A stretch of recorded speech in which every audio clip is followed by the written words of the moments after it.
안녕하세요. 저는 가끔 무료할 때마다 이곳에 들려 여기에 올라오는 사연들을 듣곤 했던 여자입니다. 그동안 제가 봐왔던 사연 내용들도 그렇고 제가 여러분들께 들려드릴 이야기도 그렇고 비밀이라는 게 당장은 보이지 않지만 시간이 지나면 반드시 수면 위로 올라오기 마련인 것 같아요. 두 얼굴을 가진 사람들이 존재한다고는 하지만 제가 직접 두 얼굴을 가진 사람을 만나보니 정말 속을 갈라보지 않는 이상 그 사람이 무슨 생각을 가지고 있는지 전혀 모르겠더라고요. 제게 보여준 모습만 봐서는 절대 그런 생각을 가지고 있을 것 같아 보이진 않았거든요. 하지만 제가 모르는 그 사람의 본 모습에는 감히 상상도 못할 어마무시한 게 숨겨져 있었죠. 제 사연 속 주인공은 다름 아닌 저희 시아버지와 동서인데요. 지금부터 제가 이 두 사람에게 겪은 일들을 여러분들께 하나씩 이야기해보려고 합니다. 저는 처음부터 시아버지와 사이가 안 좋았던 게 아니었어요. 정확히 시아버지와 사이가 멀어지게 된 건 시어머니께서 돌아가신 뒤부터인데요. 저는 남동생을 하나 둔 남편과 결혼을 해 맏며느리로서 시부모님과 합가를 하며 살고 있었습니다.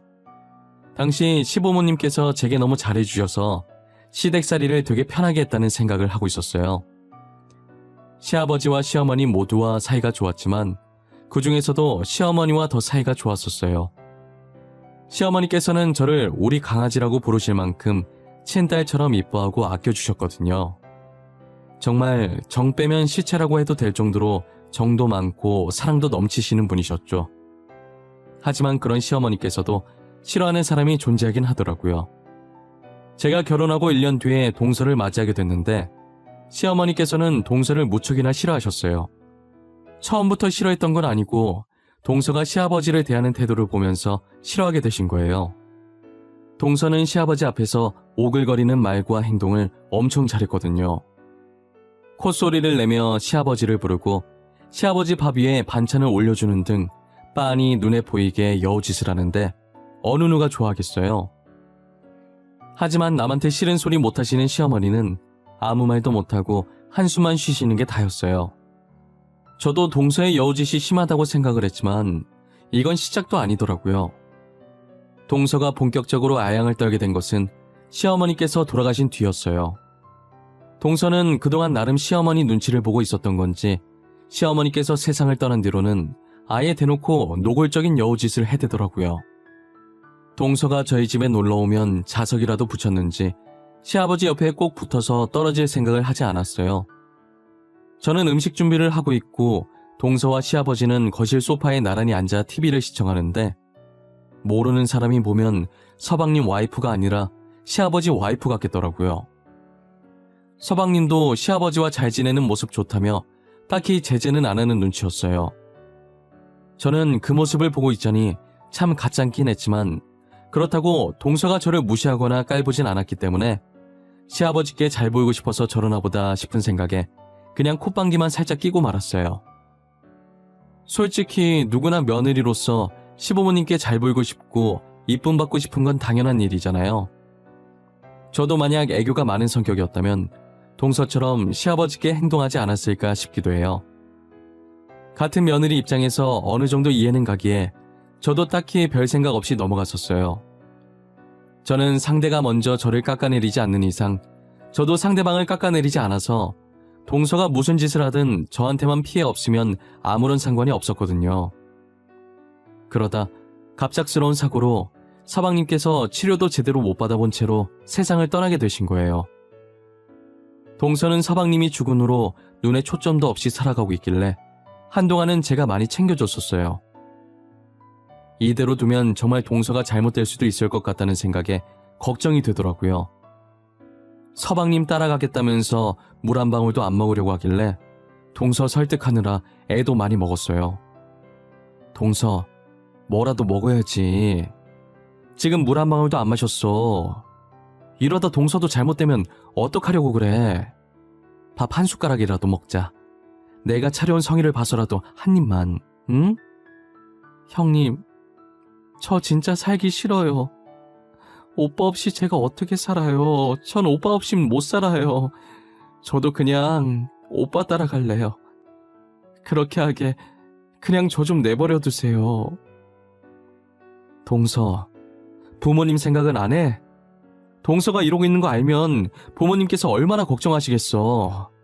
그런 말 하는 거 아니야. 산 사람은 계속 살아야지. 이제 오빠도 없는데 제가 더 살아서 뭐해요.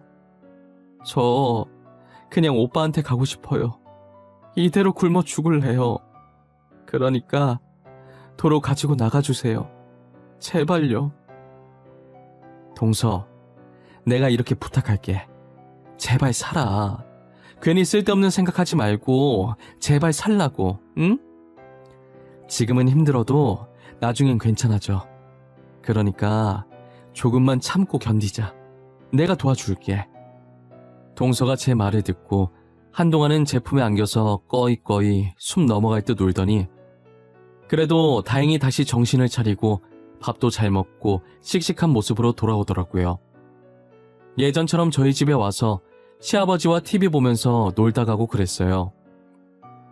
다시 밝은 모습으로 돌아온 동서를 보니 참 고맙고 대견하더라고요. 이런 말 하면 안 되지만 저는 동서가 서방님 안 계시면 시댁에 소홀히 할 거라고 생각했었거든요. 그런데 의외로 명절이나 가족 행사 때마다 시댁에 방문해서 일도 도와주고 하더라고요. 시아버지께 알랑방귀 끼는 건 별로긴 했어도 이렇게 꾸준히 시댁을 챙기는 모습에 저는 마냥 여우짓만 하는 줄 알았던 동서를 다시 보게 되었어요. 그만큼 저희 가족을 많이 사랑하고 있었구나라는 생각을 하게 되었죠. 하지만 동서의 행동으로 제가 피해를 받게 될 줄은 꿈에도 몰랐어요. 늘 저를 친딸처럼 생각했던 시아버지신데 비록 지금은 동서를 더 잘 이뻐하시지만 제게도 한결같이 잘해주셨던 분이시거든요. 그런데 동서가 기운을 차린 뒤부터 시아버지도 점점 제게 변하기 시작했어요. 동서는 시아버지에게 자연스럽게 다가가며 서슴없이 지내더니 이제 아예 연인들이 할 법한 손잡기도 시아버지께 했었어요. 시아버지께서는 제지할 생각도 없이 그저 허허하고 웃고만 있더라고요. 아무리 친하다지만 며느리가 시아버지께 이래도 되나 싶을 정도로 붙어 있었어요. 반면에 저는 애교도 없고 무뚝뚝한 성격이라 시아버지께 동서처럼 살갑게 다가가지 못했었죠. 그랬기 때문에 시아버지께서는 당연히 저보다는 애교 많은 동서를 더 좋아하시게 되셨고 제게는 어쩜 그렇게 애교가 없고 싹싹하지 못하냐며 동서를 보고 배우라며 불만을 토로하기 시작하셨어요. 동시에 그동안 시댁살이 하면서 안 받았던 구박을 동서 때문에 뒤늦게 받게 된 거예요. 시아버지께서는 제가 하는 모든 일에 동서와 비교를 하면서 못마땅해 하시기 시작했어요. 하나부터 열까지 동서가 거론되지 않는 일이 없었어요. 집안일이야 제가 알아서 척척 해놓기 때문에 손댈 곳이 하나도 없었지만 항상 성격 같은 면에서 꼬투리를 잡고 늘 동서와 저를 비교하셨죠. 친구분들과 이야기하실 때도 늘 저와 동서 얘기를 하셨었어요. 우리 둘째가 이번에 내 생일이라고 여행권 줬더라. 그동안 고생했다면서 말이야. 어찌나 마음씨가 이쁘던지 편지까지 써서 줬더라니까. 너도 여행권 받았어? 좋겠네. 다들 여행권이 유행인가 봐. 이번에 수철이도 자식들한테 해외여행권 받았다더라고. 그래? 나는 며느리가 혼자 준비해서 해외까진 아니고 저기 가까운 제주도로 가. 나한텐 제주도도 감지덕지지 뭐. 애가 이쁜 게 이쁜 짓만 한다니까. 그럼 너네 맏며느리는? 둘째 며느리가 제주도 여행권이면 맏며느리면 용돈 줬을러나? 만만한 게 용돈이랑 여행권 아니냐. 평소에 맏며느리 너한테 엄청 잘하더만. 엄청까지는 아니고 그냥 용돈 100만 원 주더라고. 고맙긴 한데 선물은 정성이잖아. 걔는 성격이 안 좋은 건 아닌데 둘째보단 못해. 무뚝뚝해가지고 편지 한 통도 없이 돈 봉투만 덜렁 주더라. 야, 그래도 그게 어디야? 100만 원인데. 만약에 내 자식이 나한테 선물로 100만 원 주잖아?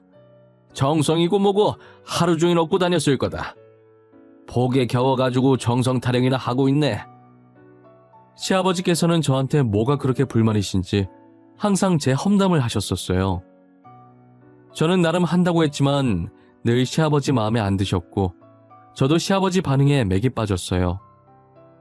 시아버지께 잘해도 동서와 비교당하고 못해도 동서와 비교당하는 인생이 된 거죠. 매일같이 욕먹는 저와 달리 동서는 똥을 싸도 칭찬을 받는 지경까지 됐어요. 동서는 매일같이 저희 집에 찾아왔고 시아버지 옆에 붙어 있어서 거의 살다시피 했었어요. 시아버지 옆에서 팔짱을 끼고 콧소리를 내며 애교도 부리고 시아버지 어깨에 머리도 기대고 정말 연인들에게 자주 보이는 행동들을 동서가 시아버지께 하고 있는 거예요. 한 번은 제가 일을 하고 퇴근해서 집에 왔는데 시아버지와 손깍지를 끼고 있는 동서를 보고 기겁했어요. 그렇다고 대놓고 앞에서 티는 안 냈지만 저게 무슨 상황인지 당황스럽더라고요. 저 둘은 자기들 세상에 빠져서 제가 들어온 줄도 모르고 있는 것 같았어요. 저는 순간적으로 저 두 사람이 그렇고 그런 사이가 아닐까 의심도 들었었죠. 그 정도로 두 사람 사이에 선 넘는 행동이 아무렇지 않게 오갔거든요. 그리고 시아버지께서 동서를 부르는 애칭도 그들이 나누는 대화 내용들도 심상치 않았어요. 애기, 오늘은 회사에서 별일 없었나 봐. 매번 팀장한테 깨져서 화내더니 오늘은 잠잠하네. 그렇게 스트레스 받으면서까지 회사를 다녀야 돼? 그냥 일 그만두라니까. 에이, 뭐하러 일을 그만둬요. 일하는 거 스트레스 받긴 하지만 그만큼 재미도 있어요. 그리고 일 그만두면 할 것도 없어서 인생 재미없고 지루해져요. 돈도 없고. 재미없긴 왜 재미없어? 나랑 백화점 가서 옷도 사고 가방도 사고 맛있는 것도 먹고 놀면 되지. 어차피 내가 먹여 살릴 건데 뭐가 걱정이야? 그냥 일 그만둬. 저는 회사가 좋아요. 아직은 그만두고 싶은 마음 없으니까 더 이상 그 얘기는 그만. 진짜 힘들면 그때 그만둘게요. 지금은 다닐만 하니까 제 의견도 존중해 주세요. 알겠죠? 알겠어. 힘들면 바로 그만두기다. 나랑 약속한 거야, 응? 나 우리 애기가 힘든 거 절대 못 봐. 지금도 그 팀장 머리 잡아뜯고 싶은 거 참는 거야. 아유, 알겠어요. 진짜 못 말려. 저도 어른이거든요. 제가 알아서 잘해요. 맨날 애기라고 부르시더니 진짜 내가 애기인 줄 아시나 봐. 당연히 나이 많은 내 눈엔 네가 애기로 보이지. 너보다 나이 많은 우리 장남도 아직 애기로 보이는데. 저는 시아버지가 동서에게 애기라고 부르는 소리에 경악을 하지 않을 수가 없었어요. 너무 놀라서 저도 모르게 순간적으로 양손으로 제 입을 틀어막아 버렸죠. 제가 지금 무엇을 들은 건가 싶기도 하고 이 상황이 꿈인 건가 싶기도 했어요. 하지만 방으로 들어와서 제 허벅지를 꼬집어 보니 아픈 게 느껴지는 것이 꿈은 아니더라고요. 너무 충격적이라 남편에게도 들었던 걸 그대로 얘기해 주었어요. 여보, 내가 아까 뭘 들었는지 알아? 아마 당신이 들으면 충격받을걸? 나도 지금 이렇게 어처구니가 없는데 당신은 얼마나 황당할까? 왜? 뭘 들었는데? 나 웬만해서 안 놀라는 거 알지? 뜸들이지 말고 빨리 말해봐. 당신 말처럼 내가 얼마나 황당해할까 궁금하네? 아니 글쎄, 어제 동서랑 아버님이 내가 퇴근한 줄도 모르고 소파에 앉아서 이야기하더라고. 근데 아버님이 동서한테 뭐라고 부르는지 알아? 애기라고 불러, 애기. 애기? 진짜야? 아버지가 재수 씨한테 애기라고 했다는 거야? 에이, 설마. 당신이 잘못 들은 거 아니야? TV에서 그렇게 얘기한 거 아니고?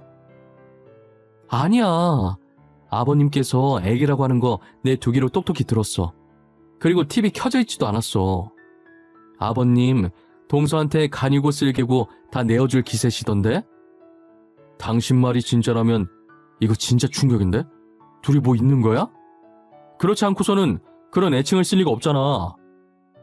그것까진 나도 모르겠는데 근데 뭔가 있긴 있는 것 같아. 아버님이 동서 보고 회사 그만두라면서 먹여 살릴 수 있다 뭐 그런 얘기 하시더라니까. 남편은 제 말을 듣고도 도무지 믿기지가 않는다는 눈빛이었어요. 자기 아버지가 자기 재수 씨랑 그렇고 그런 사이 같다는데 누가 믿고 싶겠어요? 저도 제 시아버지와 동서가 그러고 있는 걸 목격하고 충격을 받았는데 남편은 저보다 더 충격이겠죠. 저는 그 둘이 사랑을 하고 있다는 것으로 확정지었고 아버지와 딸뻘인 것도 모자라 어떻게 시아버지와 며느리가 만날 수 있는지 정말 소름이 끼치고 시아버지와 같이 살고 싶지가 않았어요.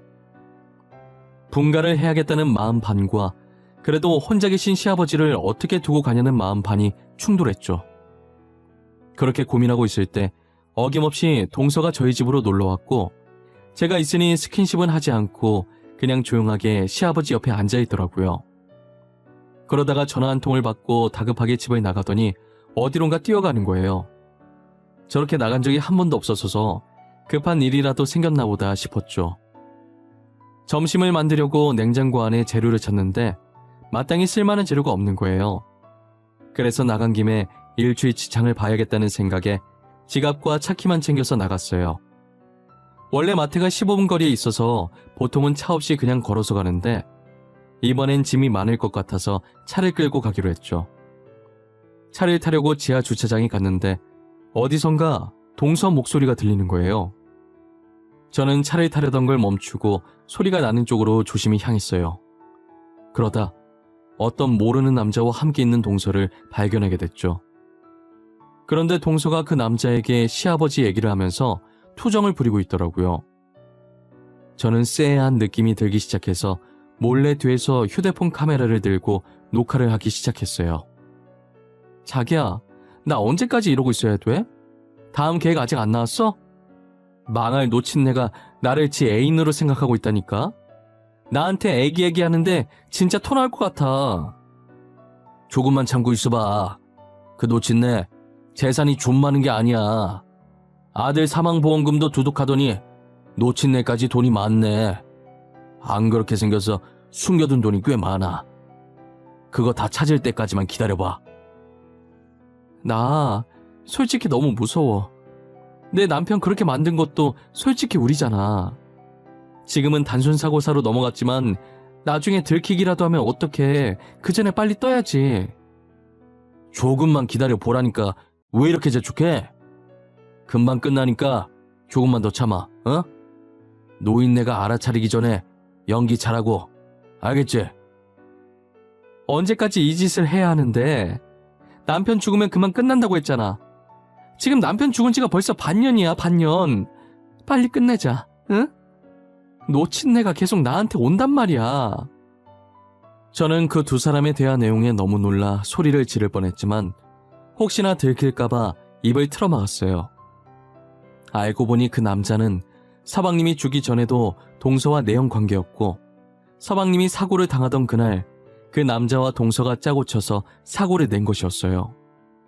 처음엔 서방님 사망보험금을 노리고 시작한 것이었는데 어쩌다 시아버지 재산도 알게 돼서 이제는 시아버지 재산까지 노리고 있더라고요.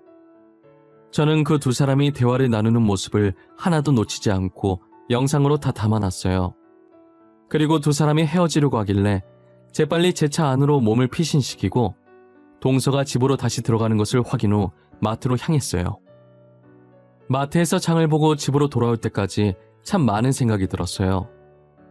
그렇게 시아버지께 알랑방귀 껴가면서 애교를 부리던 사람이 저렇게 시커먼 속내를 감추고 있었다는 게 너무 놀랍고 징그럽고 소름이 끼치더라고요. 음식을 만들면서도 영상을 지금 보여줘야 하나 말아야 하나 고민했는데 그동안 시아버지께서 저와 동서를 비교해가며 험담을 한 것이 생각나 괘씸했어요. 그러다 며칠 동안 고민하게 되었고 드디어 결전의 순간이 다가온 거예요. 결전의 날은 바로 동서의 생일날이었어요. 아니나 다를까 시아버지께서는 동서의 생일을 챙겨야 한다며 온 가족을 부르더라고요. 저는 처음부터 그 영상을 동서 생일이니까 가족들도 다운 시점에서 지금 풀어야겠다라는 생각을 하지 않았어요. 그때까지도 영상을 보여줄지 말지 엄청나게 고민을 하고 있었던 와중이었어요. 그런데 동서가 시아버지께 생일 선물로 돈을 받고 고맙다며 또 스킨십을 하는데 너무 불편하더라고요. 이제 동서의 목적이 무엇인지 아니까 제가 너무 불편해서 안 되겠더라고요. 그래서 가족들이 있을 때 그 영상을 보여주기로 마음을 먹게 됐어요. 그렇게 한창 동서의 생일 파티로 분위기가 무르익기 시작했고, 저는 몰래 남편을 시켜 거실 TV에 제 휴대폰을 연결시켜 달라고 했어요. 남편도 아직 안 본 영상이라 왜 그러냐고 했지만 저는 이유 묻지 말고 시키는 대로만 해달라고 했죠. 가족들은 식탁에서 즐기다가 하나둘씩 거실로 자리를 이동하더라고요. 자연스럽게 거실에서 다시 술 파티가 벌어졌고 모든 사람들이 거실 한가운데 모이게 됐어요. 화장실에 갔던 사람까지 다 온 것을 확인하고 저는 영화가 보고 싶은 척 TV를 틀려고 했죠. 하지만 동서가 파티 중에 생뚱맞게 무슨 영화냐고 제 손에 들린 리모컨을 빼앗으려고 하는 거예요. 혹시라도 제 계획이 틀어지게 될까 다급하게 분위기 있는 노래라도 틀겠다고 했죠. 동서는 다급해 보이는 제 모습에 미심쩍은 듯 하더니 알겠다고 하더라고요. 저는 다시 리모컨을 들어서 TV를 켰고 빠르게 그 영상의 재생 버튼을 눌렀어요. 그리고 가족들 목소리에 묻힐까봐 볼륨을 높여서 모든 사람들이 다 들을 수 있게 만들었죠. 남편은 제가 TV를 켠 것을 보고 가족들을 조용히 시켰어요. 잠깐! 다들 조용히 해봐. 지금 TV 봐봐. 저 영상 뭐야? 잠깐만. 저 여자 재수씨 아니에요? 저거 동서 맞아. 동서 앞에 있는 남자는 서방님 죽기 전부터 만나오던 내연남이고, 서방님 죽은 것도 다 동서랑 저 남자가 계획한 거야. 사망보험금 때문에. 재수씨, 그게 정말이에요? 제 동생 진짜 재수씨랑 저놈이 짜고 죽인 거예요? 그런 거냐고요? 당신 진짜 미쳤어? 어떻게 사람을 죽일 생각을 해? 아무리 돈에 미쳐도 그렇지. 서방님도 그렇게 죽여놓고 이젠 아버님까지 노려? 왜? 한번 해보고 안 들키니까 더 욕심이 났나 봐? 이 일이 안 밝혀질 거라고 생각한 거야? 아니에요. 형님, 저 여자는 아니에요. 닮은 사람이겠죠. 저 진짜 아니에요. 제가 왜 남편을 죽여요? 저 진짜 아니에요. 믿어주세요. 아주버님, 저 진짜 아니에요. 당신 진짜 미친 사람이야. 사람 목숨이 장난이야? 내 동생도 모자라서 아버지까지 죽이려고 해? 너 가만 안 둘 거야. 너 죽는 날까지 두고두고 괴롭힐 거야. 내 동생 고통도 다 돌려받게 할 거야. 영상을 본 남편은 동서를 죽일 거라고 달려들었고, 저는 혹시나 남편이 사고라도 칠까 말리기 바빴어요. 시아버지께서는 그 영상에, 그리고 저희 대화에 충격을 받아서 한동안 말을 못하고 허공을 보셨어요. 동서가 아니라고 믿어달라면서 시아버지의 바지가랑이를 잡았고, 시아버지는 그런 동서를 보는 순간 정신을 차리셨는지 동서의 머리채를 잡고 패대기 치시더라고요. 저는 너무 놀라서 소리를 질렀고, 남편도 시아버지의 그런 모습을 처음 보고 놀래서 달려들다가 멈추고 시아버지를 멍하니 쳐다봤어요. 시아버지께서는 분이 풀리지 않으셨는지 동서의 몸을 세게 밀쳤어요.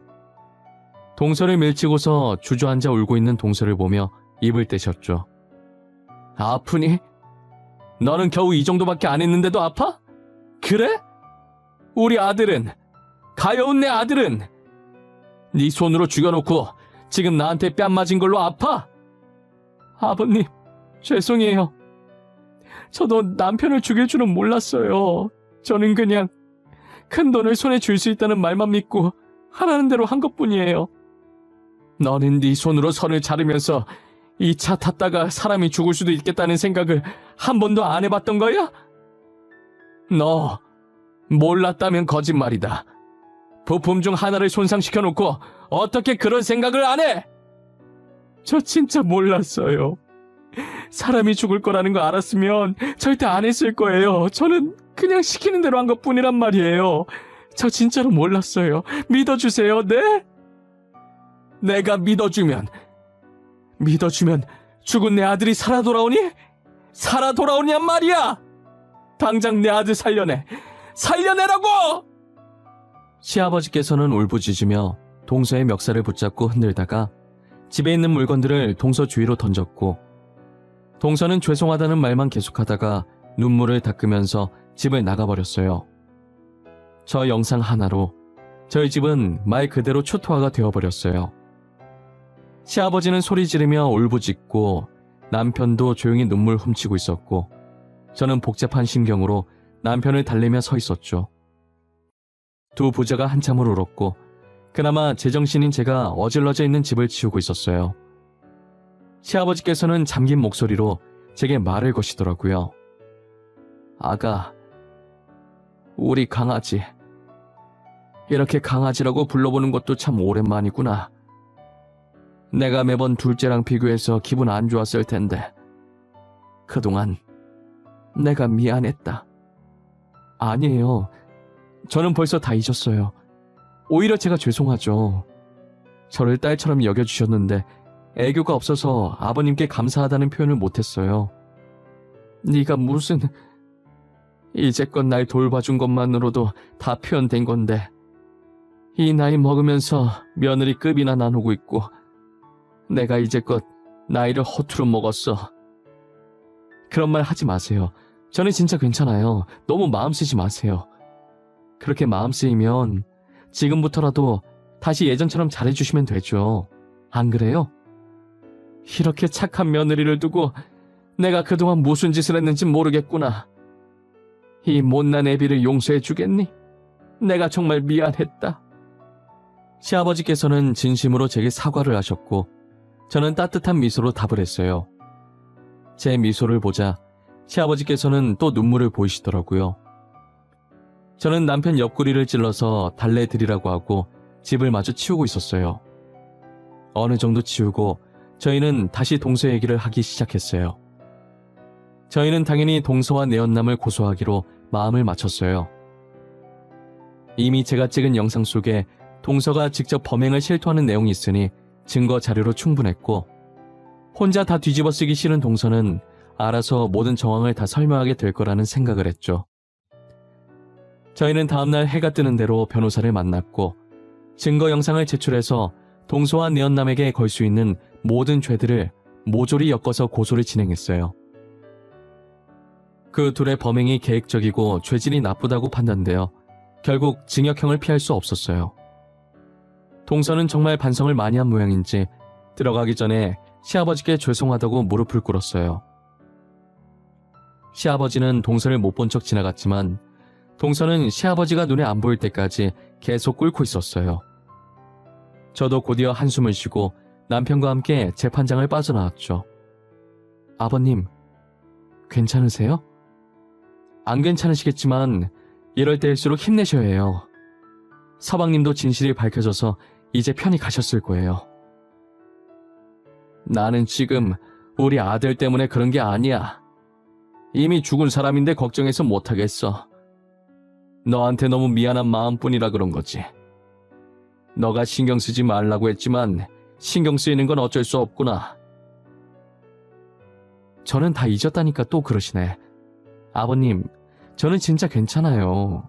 아버님이 이러실수록 제가 더 불편해요. 그러니까 예전처럼 편하게 대해주세요. 그래야 저도 아버님을 편하게 대하죠. 우리 장남은 어떻게 이렇게 마음씨 착한 사람을 짝으로 데리고 왔는지. 나는 만약 죽게 되어도 장남 걱정은 안 해. 너가 옆에 있으니까. 그게 무슨 소리예요. 저희가 오래오래 같이 살아야죠. 시아버지의 표정을 보니 그래도 전보다는 한결 가벼운 느낌이셨어요. 서방님께도 제게도 늘 미안한 마음을 안고 사실 것 같지만 이제는 모든 걸 놓고 저희 곁에서 마음 편히 사셨으면 좋겠어요. 저도 언제나 시아버지 곁에 있으면서 며느리이자 딸이 되어 드리려고 마음먹었어요. 시아버지도 제게 잘해주겠다 마음먹으셨는지 동서에게 했던 것보다 훨씬 잘해주세요. 지금 반년이 지나긴 했는데 시아버지가 제게 잘해주시긴 하지만 아직도 저와 살짝 대면대면 하긴 해요. 저는 정말 다 잊고 시아버지를 평소처럼 대하지만 시아버지께서는 아직이신가 봐요.